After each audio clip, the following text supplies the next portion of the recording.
สบายดีข้าพเจ้าซื้อออนไซต์ในพะวงอยู่บ้านทองแสนเมืองคำเกิดแขวงบุรีคำไสขออนุญาตส่งคลิปเข้าประกวดขายเพลง SM Academy เด้อเป็นเพลงของแลลำเซเฮ็ดได้เฮ็ดโลดเนาะฟังนำกันเด้อ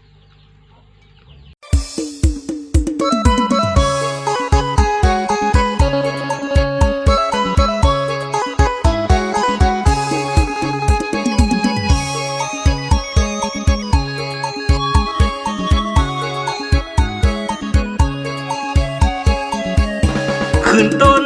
กระโบตกกกมาหักว่าเจ็บ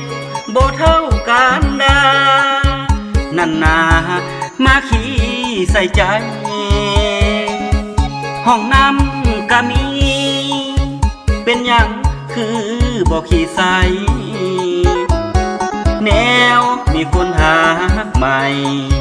เหยียบใจกันค้างแท่น้องของหากันมาจนว่าหูใส่หูพุงบ่ติหอดคนข้าวลงมาจีบถีบเฮาลงคลองคนที่หักเจ้าคนนี้ได้เพียงแต่มองจากที่หนึ่งกลายเป็นที่สองใต้ย้อนเงินทองของเขาการดาเฮ็ดโลดเด้อลาคันบ่ยันบาปกินหัวกับคนคืนซื้อว่าผัวของเขาเจ้าญาติเอามากาเมสินหาหูบ่น้องลาว่าเห็นทันตาเฮ็ดได้เฮ็ดไปลดหน้าส่งทิมไอมาหาเขาคนนั้นขึ้นต้นกระโบตกปกมาหักมวงลาก่อนเด้อคนหลอกลวงบ่ต้องห่วงอ้ายดอกแก้มจันทร์บาดแผลหัวใจคงอายในอีกบ่นานตกกกไม้หัวใจพิการบ่ทรมานเท่าน้องหักอก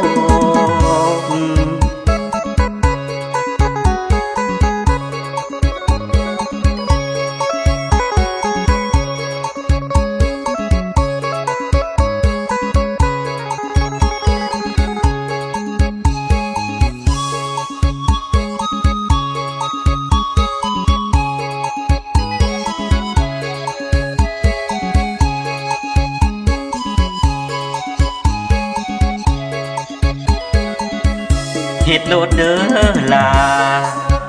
คันบ่ยันบาปกินหัวกับคนคืนซื้อว่าผัวของเขาเจ้าญาติเอามากาเมสิน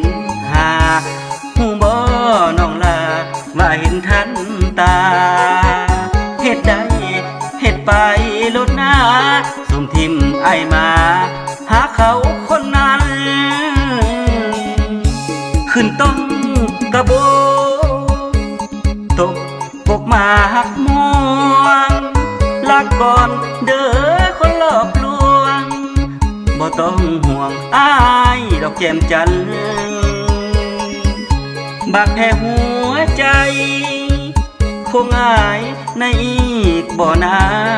นตกปกไม้หัวใจพิการบ่ทรมานเท่าน้อง